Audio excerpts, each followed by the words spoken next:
Même si le monde ne comprend pas, Seigneur, je sais que je suis à toi. Même si le monde ne comprend pas l'amour qu'il y a entre toi et moi. Même si le monde ne saisit pas l'amour qu'il y a entre toi et moi. Je sais que je suis à toi. Je sais aussi que je suis à toi. David aurait l'idée de pouvoir construire un temple pour Dieu, afin que l'arche de l'alliance puisse résider dans ce temple-là. Amen. Et selon les Écritures, si nous lisons très bien, nous allons comprendre ce qui c'est que l'arche de l'alliance, ou bien le temple qui a été construit par rapport au temple de Jésus. Or, dans notre temps, nous avons une nouvelle alliance. Et dans cette nouvelle alliance, selon encore le livre des Hébreux, chapitre 8, il dit que c'est une nouvelle alliance dans laquelle Dieu écrit les lois qui a été inscrites sur les tables de pierre là, sur notre cœur. Et il écrit aussi dans notre esprit. Il y a en sorte un changement de mouvement, un changement de vision, un changement ou bien un accomplissement qui est en cours ou bien qui est fait au fait. Donc le changement consiste à quoi? Que aujourd'hui la loi de Dieu a été inscrite dans nos cœurs, dans notre esprit. Nous avons reçu l'esprit de Dieu. Et nous sommes maintenant le temple de Christ. Donc, en aucun cas, Dieu ne peut pas résider dans un temple que les hommes ont construit. Un temple dit, temple de A, D ou bien temple temple du Seigneur, temple temple, tous les noms que les hommes peuvent donner ne peuvent pas en aucun cas être le temple de Dieu. C'est pas possible et c'est pas biblique. C'est une chose qui est contraire à la Bible. Amen. Amen. Ok. Nous bénissons le Seigneur pour tous les commentaires qui ont été faits. Et tout ça, c'est pour la gloire du Seigneur, bien sûr. Et nous sommes là pour démontrer que le temple, l'église n'est pas un temple que les hommes bâtissent aujourd'hui. C'est tout, n'est-ce pas? Ce n'est pas ce que les hommes édifient aujourd'hui pour dire que voilà, c'est l'église du Seigneur. Donc, et le frère Kossi a parlé sur Acte 7, le frère Michel aussi en a parlé. Et là-bas, nous voyons quelque chose que Étienne voulait faire comprendre aux Juifs qui s'accrochaient encore à ce temple qui a été construit. N'est-ce pas? Ouais. Et la Bible dit que, et selon ce que la Bible dit, ce n'était pas dans la pensée de Dieu qu'on lui construise un temple. Pas vrai? Et c'est David lui-même qui va demander, voilà, que lui va construire un temple à Dieu. Lui va lui construire une maison et va mettre l'arche de l'alliance là-dedans. Et la Bible dit que le Seigneur a agréé d'une façon, n'est-ce pas, la vision de David, il lui a accordé. Et c'était une grâce. Il lui a accordé de lui construire un temple. Donc, premièrement, David d'abord a demandé la volonté de Dieu avant de lui faire quoi que ce soit. Avant de lui vouloir construire un temple. Est-ce que aujourd'hui, ceux qui construisent les temples là, demandent-ils d'abord la volonté de Dieu et que le Seigneur leur dit clairement de le faire?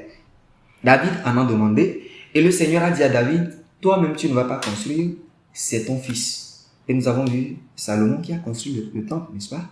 Et le temple est resté, il a été détruit et reconstruit encore et détruit, n'est-ce pas? Voilà. Maintenant, nous sommes dans un temps où nous n'adorons plus dans le temple. Pourquoi vous parlez d'alliance? C'est parce que vous voulez indexer la loi de Moïse et Israël. Parce que la loi de Moïse est faite pour Israël. C'est pourquoi on dit que nous étions étrangers de la vie de Dieu. Nous n'étions pas les membres de la, nous ne faisons pas partie de la citoyenneté chrétienne, ou bien de l'église. Les gens de la maison de Dieu, on ne faisait pas partie, nous étions loin. C'est parce que nous n'avions pas le droit de la citoyenneté en Israël. Ça veut dire que nous n'étions pas des descendants physiques des descendants physiques d'Abraham qui devaient bénéficier de cette alliance. Donc, nous sommes les descendants spirituels d'Abraham qui bénéficions l'alliance d'Abraham sur le plan spirituel. Donc, et on ne peut pas parler de la loi de Moïse sans parler du temple. Parce que la loi de Moïse, c'est une adoration sur le plan physique. Et on a besoin des pratiques, on a besoin d'un temple physique. Je ne sais pas si vous comprenez. Maintenant, ce temps-là est révolu. Le Seigneur est venu arranger les choses. Donc, Étienne veut faire comprendre aux Juifs qui s'attachaient encore à ce temple-là que ce temps-là est révolu. Le Seigneur n'est plus dans le temps où il va s'accrocher au temple de David. Maintenant, il est dans le temps où lui-même il a construit son propre temple qu'on appelle Église. Et il n'est plus là pour des temples auxquels vous vous accrochez maintenant, notamment le temple de Jérusalem. Et c'est ça, les Juifs n'ont pas compris. Ils ont lapidé Étienne. Et qu'est-ce qu'il va dire vers la fin? Il va dire, tête dure. Vous endurcissez votre cœur et vous refusez d'écouter la volonté de Dieu. Donc, aujourd'hui, je pense que beaucoup de personnes connaissent cette réalité, mais ils endurcissent leur cœur. Bref, le temple de Jérusalem que beaucoup imitent aujourd'hui. Parce que quand moi j'interroge les gens, ils me disent que non, il y a un temple dans la Bible. On avait adoré dans un temple dans la Bible. Vous allez voir dans Hébreux 8, le verset 5, la Bible dit que c'était l'image des choses qui allaient venir. Et la réalité même est en Christ. Donc sachez que tout ce qui est dans le temple parlait de Christ. Et s'il plaît à Dieu, on va enseigner sur le temple. Le rapport qui existe entre le temple et Jésus, n'est-ce pas? Et vous verrez que le temple parlait de Jésus. Et quand Hébreux 8, verset 5 disait que c'est l'image de ce qui allait venir, que la réalité même était en Christ, vous comprendrez. Donc, la réalité, le vrai temple même, c'est Yahushua. Allons-y dans Jean chapitre 2. Le verset 19 et le verset 20.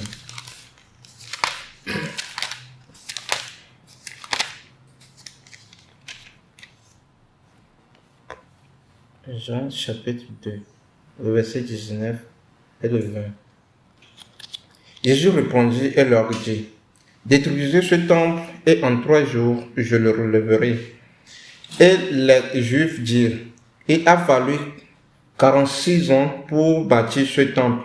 Et toi, tu le relèveras en 3 jours. Amen. Continue. Mais il parlait du temple de son corps. C'est pourquoi, lorsqu'il fut ressuscité des morts, ses disciples se souvinrent qu'il leur avait dit cela. Et ils crurent à l'écriture et à la parole que Jésus avait dite. Amen. Amen. La Bible dit ici que Joshua leur disait que ils n'ont qu'à détruire ce temple parce que les Juifs étaient en train de détruire ce temple en transformant le temple en un marché. Et le Seigneur leur disait que détruisez ce temple, moi je vais le reconstruire en 3 jours seulement. Donc il parlait de sa mort et de sa résurrection. Et ils n'avaient pas compris puisqu'ils n'avaient pas en ce moment l'Esprit du Seigneur pour comprendre les Écritures.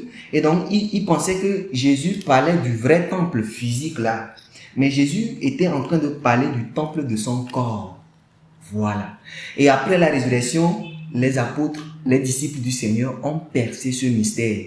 Et ils ont cru à l'évangile de Christ. Maintenant, la Bible dit que Jésus parlait du temple de son corps. Quel est le corps de Christ? N'est-ce pas l'Église? Voilà.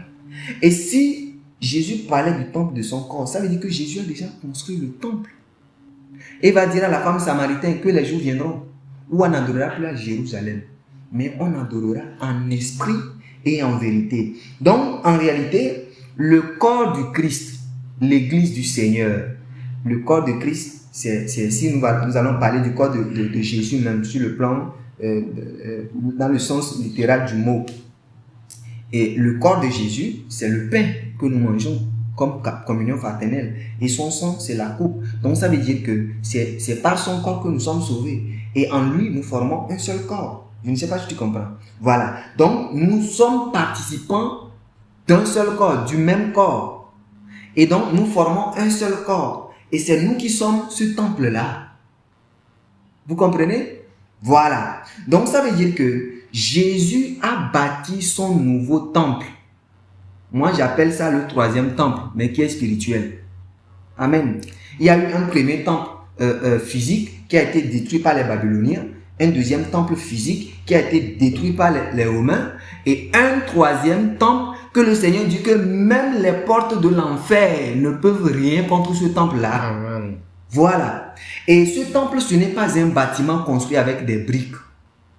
Dans 1 Pierre, le chapitre 2, le verset 4 et le verset 5, la Bible dit que c'est les membres de l'église ou bien les pierres avec lesquelles, si je vais parler sur le plan littéral, les briques qu'on a pris pour construire ce temple, ce sont les hommes qui sont des pierres spirituelles, qui sont des pierres vivantes, n'est-ce pas? Jésus lui-même étant la pierre vivante par excellence, étant la pierre angulaire. Donc, et nous sommes le temple de Yahushua. 1 Corinthiens le dit. 1 Corinthiens 3, 1 Corinthiens 6 le dit. Que nous sommes le temple de Yahushua. Maintenant, allons-y dans Éphésiens chapitre 2, le verset 20 à 22. Éphésiens chapitre 2, le verset 20 à 22. Étant édifié sur le fondement des apôtres et des prophètes, et Jésus-Christ lui-même étant la pierre angulaire, en qui tout l'édifice bien ajusté ensemble s'élève pour être un temple saint dans le Seigneur, en qui vous êtes édifiés ensemble pour être une habitation de Dieu en esprit.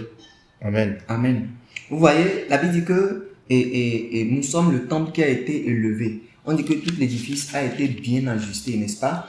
Et c'est levé pour former un seul temple en esprit. Donc le temple d'Élohim aujourd'hui, c'est en esprit. C'est le temple même que lui-même il a bâti. Ce n'est pas un temple qu'un homme a bâti. Dans Matthieu chapitre 16, le verset 18, il dit « Je bâtirai mon église ». Et cette église, c'est là son temple que Éphésiens dit, qui a été bâti sur le fondement des apôtres, c'est-à-dire l'enseignement des apôtres. Frères, ici, nous devons avoir l'Esprit du Seigneur pour comprendre la parole. Donc, à la question, est-ce que l'église est-elle un temple physique? Je dirais non. L'église, c'est le temple spirituel qui n'a pas été construit par la main d'homme. Donc, le temple que le Seigneur a construit ne peut pas être construit par la main d'homme. Parce qu'un homme n'est pas un esprit pour construire ce qui est spirituel. Vous comprenez? Voilà. Donc, si quelqu'un se lève aujourd'hui et ils disent que j'ai construit mon église, c'est son église à lui. Il ne peut pas construire quelque chose et l'attribuer à Dieu. On est d'accord? Et donc, il va commencer par instaurer ses lois, il va commencer par instaurer ses doctrines et son fonctionnement. Il va établir son gouvernement au sein de ce qu'il a construit.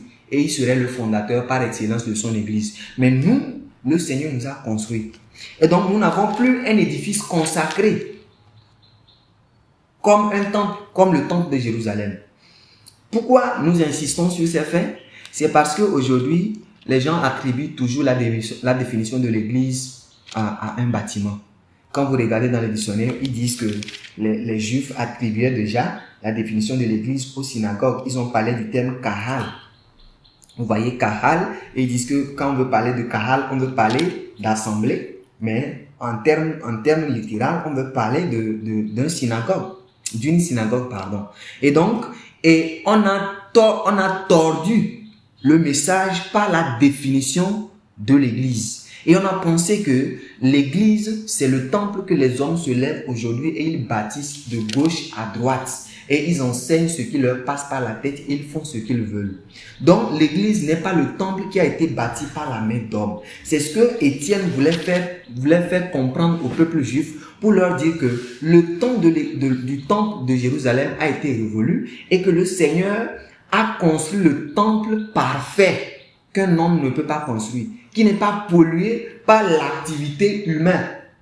N'est-ce pas? Qui n'est pas pollué par l'activité humaine, la pensée humaine, mais qui a été consacré, sanctifié par le Père lui-même, par sa parole. Et nous nous élevons en Christ et nous sommes l'habitation de Dieu en esprit. Donc, le Seigneur habite dans un lieu spirituel, il n'habite pas dans un lieu physique. Et donc, nous sommes les pierres vivantes, le temple d'Élohim où il habite. Donc, c'est clair ce que Paul disait aux Athéniens. Quand il leur disait que Dieu n'habite pas dans ce temple-là que vous avez construit pour dire que c'est autant au Dieu inconnu. Le Seigneur n'est pas sur place. N'est-ce pas? Il se balade. Voilà, il est mouvant. Et donc, on ne peut pas enfermer Dieu dans un bâtiment. Frère, on ne peut pas construire un bâtiment de son propre gré et le consacrer à Dieu pour dire, voilà l'église du Seigneur. Et on donne un nom. L'église comment je vais le dire, rachetée, l'église rachetée, ou bien l'assemblée des élus. Voilà. Si moi je veux construire aujourd'hui une église, je vais juste, j'achète le ciment, je demande le récépissé auprès du gouvernement et puis voilà, on me donne une place et puis je construis l'église, l'assemblée des élus. Et je deviens pasteur par excellence. L'église ne fonctionne pas comme ça. On est d'accord? Donc, Yoshua a déjà bâti son église et son église, ce n'est pas les édifices qui ont été bâtis par la main des hommes que nous voyons aujourd'hui. Donc, comme l'émission Femme tout le dit, nous sommes là pour nous réveiller. Nous n'allons pas pouvoir tout dire, n'est-ce pas, sur les antennes, mais vous pouvez vous-même pour approfondir vos recherches dans les Écritures et voir si vraiment l'église du Seigneur est un édifice bâti par les mains d'hommes. Et dans aucune partie de la Bible, on n'a pas vu un édifice qui a été consacré, qu'on appelle église, et à la tête duquel on établit un homme qui se nomme pasteur. N'est-ce pas? On n'a pas vu. Mais on voyait les communautés chrétiennes. N'est-ce pas? La communauté chrétienne d'Éphèse, la communauté chrétienne de Corinthe, la communauté chrétienne de Galate, par exemple. Et Paul s'adressait à eux comme en écrivant des épîtres, n'est-ce pas? Et quand il écrivait des épîtres, il disait de faire lire à toutes les assemblées, à toute l'assemblée qui se trouve par exemple à Éphèse. Et quand vous arrivez à Éphèse, ce n'est pas des dénominations que vous allez trouver chacun avec son temple, mais ce sont des enfants du Seigneur qui ont cru en Yahushua que vous allez trouver. Maintenant, ils faisaient des petites réunions en groupe dans les maisons et partout ils pouvaient le faire. Paul, par exemple, n'a pas créé un temple pour rassembler les gens qu'il a convertis dedans. Pierre n'a pas créé un temple ou n'a pas construit un nouveau temple et rassemblé les 3000 âmes qui sont converties le même jour qu'il a prêché, les rassembler dedans, commencer par les enseigner. La Bible dit qu'ils se réunissaient en un seul lieu tous les jours et ils rompaient le pain de maison en maison. Dans Romains 16, on a parlé d'une assemblée qui se réunit dans la maison d'un frère. Dans Philémon également. Donc, nous avons beaucoup de choses à dire. Nous avons beaucoup de choses à dire sur ce qui c'est que l'Église, en fait. Et nous voulons vous faire comprendre par ces mots, par ces simples mots, mais qui sont la parole du Seigneur, que l'Église, ce n'est pas un bâtiment qui a été édifié par le ciment, par les bois ou par la tôle, tout ce que vous voulez, quoi. Mais l'Église du Seigneur, c'est un édifice consacré. Un temple sanctifié qui a été élevé par le Seigneur lui-même. Et personne ne peut être le propriétaire. Personne ne peut être le propriétaire. Et personne ne peut s'attirer la gloire à cause du temple que le Seigneur a construit. Voilà un peu. Merci beaucoup. Et une chose que j'aimerais encore attirer l'attention sur le temple que Salomon a construit. Et rappelons un peu à nos auditeurs que tout ce qui était relatif ou tout ce qui se rapportait au culte dans l'ancienne alliance, si vous analysez bien, vous allez voir que tout était physique. Tout était physique. Et dans Hébreux 8 et 9, la parole nous dit quoi? Tout ce qui était pratiqué dans l'ancienne alliance, et Hébreux 8 et 9 nous dit que c'était l'image du véritable qui devrait arriver. Et cela devrait arriver par qui? Par la mort, le sacrifice de Yahushua sur la croix. Et tout à l'heure, mon frère, quand il a évoqué les 3000 personnes lorsque Pierre a prêché, et les 3000 âmes se sont convertis. Dans Acte 3, on le voit. Non, dans Acte 2 et dans Acte 4, on voit que 5000 âmes se sont converties également. Et là, on pouvait Pierre pouvait quand même se dire que maintenant nous sommes nombreux, on pouvait construire un temple. Mais pourquoi ils ne l'ont pas fait? Pierre pouvait également prier et demander la volonté de Dieu comme David l'a fait, a demandé la volonté de Dieu avant de construire. Quand il avait eu l'idée, il a demandé à Dieu, puisque Salomon savait que il ne s'appartenait pas. Il est sous l'autorité de Dieu. Et donc tout ce qu'il devrait faire, il devrait demander la permission à son Créateur. Et David a demandé la permission. Et ce n'est même pas lui qui va réaliser ça. Et Dieu a donné l'opportunité à son fils. Mais pourquoi les apôtres n'ont pas construit un bâtiment dans lequel ils pouvaient adorer? Et c'est parce que tout simplement, ça n'avait pas d'importance. Ou tout simplement, ils ont compris. Et que ce qui était dans l'ancienne alliance était tout simplement accompli. Et que le véritable temple aujourd'hui, c'est l'individu. Et Jésus lui-même a dit ça à Pierre, que tu es Pierre. Et surtout, sur cette pierre, je bâtirai, ou sous ce roc, je bâtirai mon église. Vous voyez un peu? C'est des choses auxquelles nous devons vraiment réfléchir. Et à la question, est-ce que l'église se rapporte au bâtiment, aux maisons? Je dirais également non, que l'individu fait partie, est au centre même, est l'église même selon la Bible. Amen. J'aimerais attirer l'attention sur quelque chose. Premièrement, l'église c'est la maison du Seigneur. Hébreux 3 nous dit, Hébreux 3 verset 6, il nous dit que nous sommes sa maison. Donc nous sommes la maison d'Élohim. Et maintenant, j'aimerais parler un peu de comment la Bible nous enseigne, ou bien les actes des apôtres nous parlent, ou bien les épîtres nous parlent sur comment ils ont adoré. Et quand nous allons par exemple dans Romains chapitre 16, le verset 5, il dit « Et l'assemblée qui est dans leur maison ». On peut lire à partir du verset 4, n'est-ce pas? Il dit « Eux qui ont exposé leur cou pour mon âme, ce n'est pas moi seul qui leur rend grâce, mais aussi toutes les assemblées des nations. Et l'assemblée qui est dans leur maison. Saluez et tous, mon bien-aimé. » Bon, voilà. Et dans 1 Corinthiens également, on parle d'une assemblée qui s'est réunie chez Priscille et Aquilas. Et dans Philémon également, on parle d'une assemblée qui se réunit là-bas. Dans Philémon chapitre 4, le verset 22, on dit « Tous les saints et surtout ceux de la maison de César vous saluent. » Donc, et par ces écritures, nous voyons que les enfants du Seigneur, dans l'acte des apôtres par exemple, ou bien l'église primitive, n'étaient pas préoccupés par la construction des bâtiments. Mais ils étaient préoccupés plus à la relation avec le Seigneur. Et donc, sachez que le Seigneur a annoncé d'avance à Abraham que par toi je bénirai toutes les familles de la terre. Donc en réalité, ce que le Seigneur veut, c'est les familles. Aujourd'hui, nous n'adorons pas en tant qu'église en famille. C'est-à-dire que si l'église commence par l'individu, ta femme est chrétienne, le mari est chrétien, les enfants sont chrétiens, vous êtes des frères, vous formez déjà une assemblée locale. Mais aujourd'hui, tellement on a privilégié les temples, on abandonne tout en famille. Et c'est dans le temple on prie ensemble. C'est dans le temple on partage ensemble quand le pasteur nous enseigne. C'est dans le temple on est en communion. Vous voyez comment les temples, la construction de ces temples ont détourné les enfants de Dieu de la vision de l'église ou bien du fonctionnement de l'église. Et arrivé à la maison, on se déchire entre nous.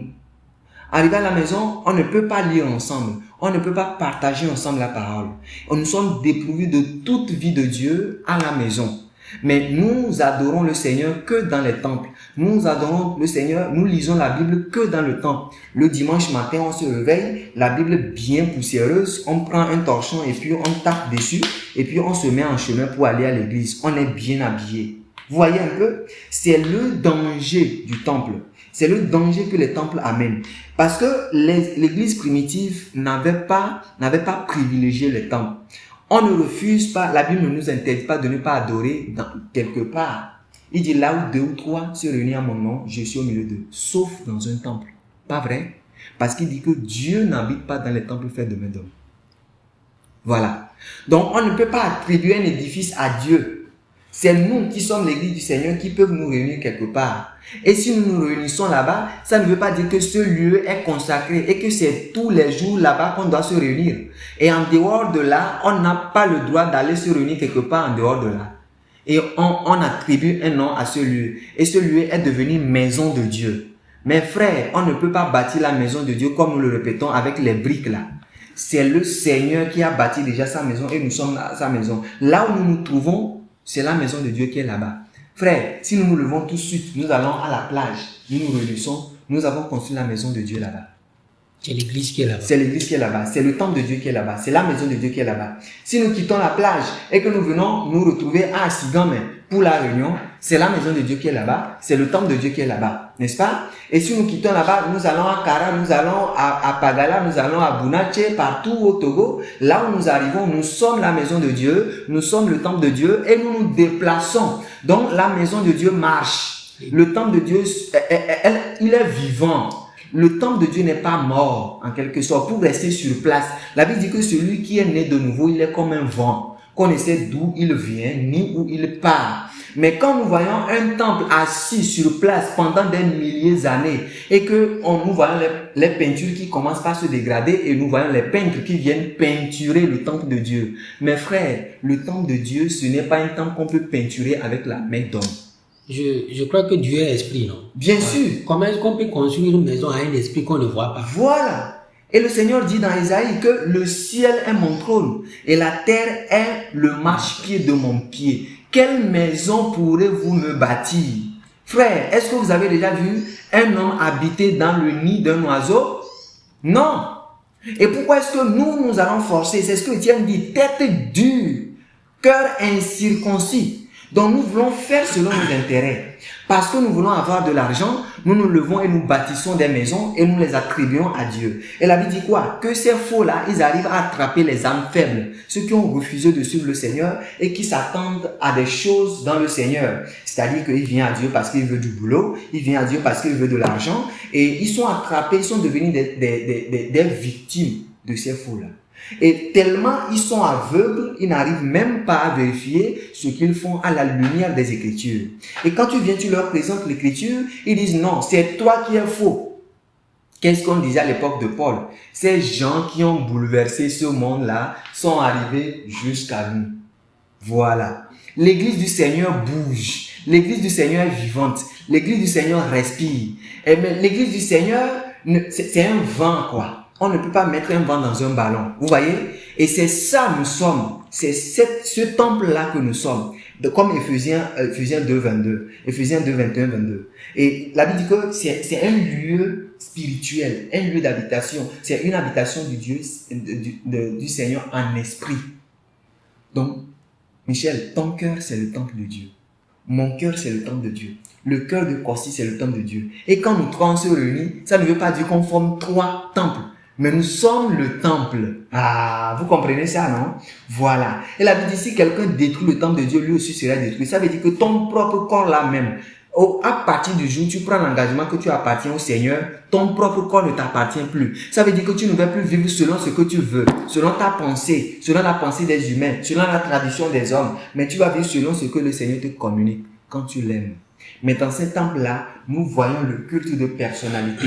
Nous voyons des hommes qui sont appelés papas, qui se proclament Dieu de leurs assemblées. Vous comprenez? Parce qu'ils sont les fondateurs de ces temples-là. Et ce n'est pas ces temples-là que nous prêchons, mes frères. Nous sommes en train de nous appeler au réveil. Et avant d'être réveillé, il faut être conscient de notre entourage et voir ce qui se fait à la lumière des Écritures. Frère, il y a beaucoup de choses, on ne peut pas dire tout ici. Mais c'est à vous d'aller dans la Bible et de chercher des choses en profondeur. N'ayez pas un esprit borné, mais ouvrez votre esprit largement et cherchez à comprendre les choses à la lumière des Écritures. Ne vous accrochez pas à un homme ou à un enseignement ou aux enseignements d'un homme, parce que ça ne vous sauvera pas. Frère aussi, oui. Il semble que tu as quelque chose qui bouge dans ton cœur. Je voulais dire juste quelque chose encore. Vous voyez, quand tout ce que Dieu fait, ça va toujours dans l'intérêt des êtres humains. Dieu ne fait rien dans son propre intérêt. Quand il est venu se sacrifier, est-ce qu'il s'est sacrifié pour nous, pour lui ou bien pour nous? Donc, vous allez voir que dans ce temple, tous ceux qui construisent ou bien fondent une église, c'est eux-mêmes qui sont honorés dans ces temples. Ce n'est plus Dieu qui est honoré. Voilà. Ils ont leur siège, ils ont un habillement autrement, ils viennent, on les sert. C'est eux qu'on sert dans ces temples. Ce n'est plus Dieu qui est là. Voilà. Et il faut que nos esprits s'ouvrent, il faut que nous réfléchissions par rapport aux Écritures. Merci, je m'arrête là. Amen. Frère Michel, il y a beaucoup de choses. Ouais. Et 1 heure ne peut pas nous suffire. C'est ça. Donc nous allons crier aussi longtemps que nous vivons. Et aussi longtemps que nous avons la force et que nous avons le souffle, nous allons toujours parler. Et le Seigneur va toucher ceux qui l'aiment. Amen. Le Seigneur va toucher ceux qui veulent véritablement l'adorer et n'ont pas accès à cet évangile. Parce que lorsque l'évangile véritable sort, ça transforme. Ça donne la vie là où il n'y a pas de vie. Vous voyez un peu, ça ouvre l'esprit de celui qui veut aimer le Seigneur, n'est-ce pas? Et c'est pour cela que nous avons instauré cette émission. Donc, nous prions qu'au travers de cette émission-là, vous soyez illuminés par la parole du Seigneur, afin que vous ne soyez plus jamais l'esclave d'une personne. Parce que le Seigneur dit, lorsque vous recevez l'Esprit, vous êtes affranchis. Vous connaîtrez la vérité et la vérité vous affranchira. Donc, nous sommes là pour la vérité, nous ne sommes pas là et voilà pour critiquer les gens. Mais nous sommes là pour annoncer la parole. Donc, soyez fortifiés et soyez encouragés. Et nous allons continuer les émissions. Et dans d'autres les émissions, nous allons parler de d'autres aspects de l'Église. Et nous allons tous comprendre ce qui c'est que l'Église selon la vision du Seigneur. Que le Seigneur vous bénisse. Amen.